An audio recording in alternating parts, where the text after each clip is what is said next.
আজ তোমাদের সাথে আমি একটা চিকেন রেসিপি করে দেখাবো। আমার মনে হয় না তোমরা কখনো এই রেসিপিটা বাড়িতে তৈরি করে খেয়েছো। তবে কিন্তু এই রেসিপিটা ভাত, রুটি, পরোটা, ফ্রাইড রাইস, পোলাও সব কিছুর সাথেই খেতে কিন্তু দুর্দান্ত লাগে। আর এই রেসিপিটা তৈরি করতে এতটাই কম সময় লাগে আর খেতে কিন্তু দুর্দান্ত লাগে। তবে আমি এই রেসিপিতে একটা সিক্রেট মশলা ব্যবহার করেছি, তার জন্য তো সম্পূর্ণ ভিডিওটা দেখতে হবে, একেবারেই স্কিপ করলে চলবে না। হ্যালো ফ্রেন্ডস, আমি সুস্মিতা, বং ব্লগার সুস্মিতা চ্যানেলে তোমাদের সবাইকে স্বাগত জানাই। আজ রেসিপি স্মোকি চিকেন। আর এই রেসিপিটা ভালো তো অবশ্যই লাগবে, তাহলে তার জন্য তো লাইক, কমেন্ট, শেয়ার করতে একেবারেই ভুলে যাবে না। আর রোজকারের মতন অবশ্যই মনে করিয়ে দিচ্ছি, নতুন কেউ দেখে থাকলে চ্যানেলটাকে সাবস্ক্রাইব করে দিয়ে পাশে থেকো। চিকেন তো ভালোভাবে পরিষ্কার করা হয়ে গিয়েছে। এবার এখানে দিয়ে দিলাম 2 চামচ মতন হলুদের গুঁড়ো, সাথে দিয়ে দেব রঙের জন্য 1.5 চামচ কাশ্মীরি রেড চিলি পাউডার, আর দিয়ে দেব 1.5 চামচ মতন ধনের গুঁড়ো। আর এখানে কিন্তু জিরের গুঁড়োটা একটু বেশি ব্যবহার হবে, তাই জন্য আমি এখানটায় 2 চামচ জিরের গুঁড়ো ব্যবহার করেছি। তোমরা যেমন লবণ খেতে পছন্দ করো সেই অনুযায়ী কিন্তু লবণটা অ্যাড করবে। আমি আমার মতন করে লবণটা দেওয়ার চেষ্টা করেছি। তারপরে এখানটায় আমি সর্ষের তেল দিয়ে দিলাম, দিয়ে 100 গ্রাম মতন টক দই অ্যাড করে দেব। এখানে চিকেন ছিল কিন্তু 1 কিলো 200 মতন, সেই অনুযায়ী আমি টক দই দিয়েছি। বেশ ভালোভাবে কিন্তু অনেকক্ষণ ধরে এটাকে মাখিয়ে নিয়েছি। এটাকে আমি ম্যারিনেট করে রেখেছি 20 মিনিট মতন।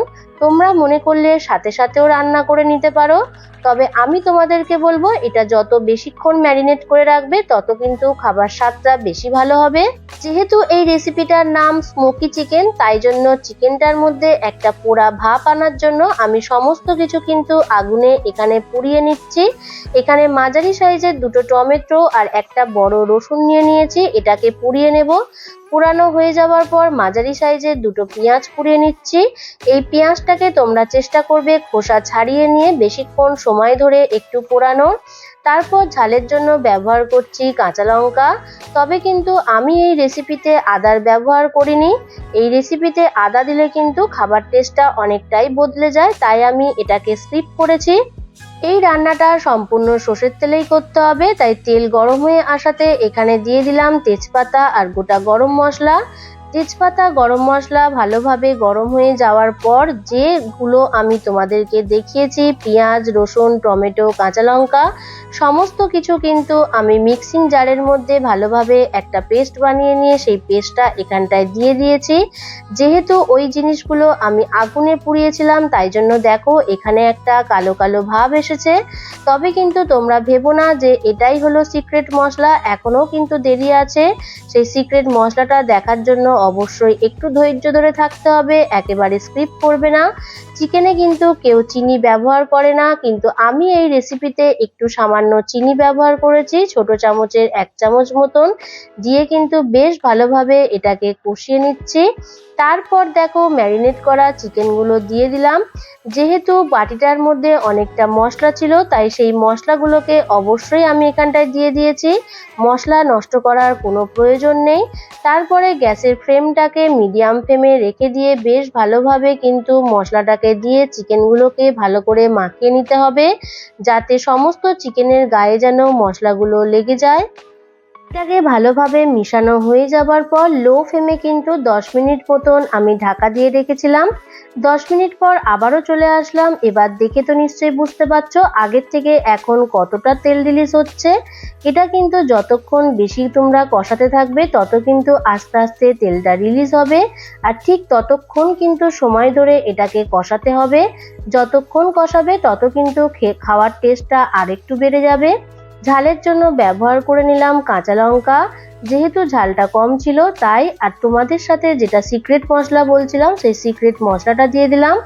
চলো আমি এখানে কি সিক্রেট মশলা ব্যবহার করেছি এবার তোমাদেরকে বলি। 1/2 চামচ মতন দিয়ে দিলাম 5 ফোড়ন, 1 চামচ দিয়ে দিয়েছি পোস্ত। এটাকে কিন্তু গরম কড়ার মধ্যে বেশ ভালোভাবে নাড়াচাড়া করে নিয়ে ভেজে নিতে হবে। তারপর এটাকে গুঁড়ো করে নিলেই চলবে। এই হলো সেটাই সিক্রেট মশলা। অবশ্যই কিন্তু এই মশলাটা তোমরা দিয়ে খাবে। আমার মনে হয়েছে এটা দেওয়াতে কিন্তু চিকেনের স্বাদটা অনেকটাই বেড়ে গিয়েছে।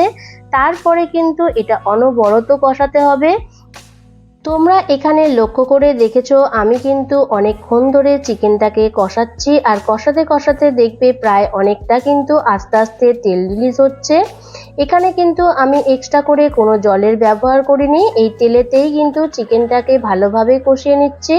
তবে তোমরা কিন্তু গ্যাসের ফ্লেমটাকে অবশ্যই লো টু মিডিয়াম ফ্লেমে রাখার চেষ্টা করবে, না হলে কিন্তু তলায় তাড়াতাড়ি লেগে যেতে পারে। তারপর এরকম কষাতে কষাতে যখন দেখবে যে তেলটা রিলিজ হচ্ছে আর কষানো সম্ভব নয়, তলায় হালকা লেগে আসছে, সেই সময় কিন্তু গ্যাসের ফ্লেমটাকে একটু লো করে রাখার চেষ্টা করবে। আর এদিকে মাংসটা কষানো হচ্ছে, সাইডে কিন্তু আমি দেখো এখানে কিন্তু রুটি করে নিচ্ছি, যেহেতু আমরা এটা রুটি দিয়ে খাবো তাই। আর তোমরা যদি মনে করো ভাত ফ্রাইড রাইস দিয়ে খাবে তাহলে তোমরা সেটাও করে নিতে পারো। তারপরে ওদিকে আমার রুটিটা হয়ে যাবার পর এদিকে দেখো চিকেন কিন্তু বেশ ভালোভাবে কষানো হয়ে গিয়েছে। ওই যে তোমাদেরকে বলছিলাম তলায় হালকা লেগে আসবে, তখন কিন্তু কষানোটা ছেড়ে দিতে হবে। তারপর সামান্য পরিমাণ ঈষৎ উষ্ণ জল ব্যবহার করেছি, অবশ্যই কিন্তু ঈষৎ উষ্ণ জল ব্যবহার করবে। যখন দেখবে চিকেনগুলো বেশ ভালোভাবে সিদ্ধ হয়ে এসছে, গ্রেভিটা সামান্য কমে এসছে, সেই সময় কিন্তু ধনেপাতা চারিদিক থেকে ছড়িয়ে দিতে হবে। আর ঠিক নামাবার আগে আমি এখানে 2 চামচ মতন কিন্তু বাটার ব্যবহার করেছি। আর কিছুই লাগবে না, ব্যাস হয়ে গেল স্মোকি চিকেন। প্লিজ বন্ধুরা তোমরা এরকম ভাবে বাড়িতে একবার খেয়ে দেখো, আমি তোমাদেরকে বলছি খেতে কিন্তু অসাধারণ লাগে। অন্যান্য চিকেন রেসিপির থেকে কিন্তু এই চিকেন রেসিপিটা অনেকটাই আলাদা। তাহলে চলো বন্ধুরা আজকের রেসিপিটা এই পর্যন্ত। তোমাদের কেমন লাগলো অবশ্যই কিন্তু কমেন্ট করে জানাতে ভুলে যেও না। ভালো লাগলে লাইক কমেন্ট শেয়ার করে দিও। নতুন কেউ দেখে থাকলে চ্যানেলটাকে সাবস্ক্রাইব করে দিয়ে বেল আইকনটাকে অল করে দিয়ে আমার পাশে থেকো। আবার দেখা হবে নেক্সট কোনো রেসিপি নিয়ে। ভালো থেকো, সুস্থ থেকো, টাটা।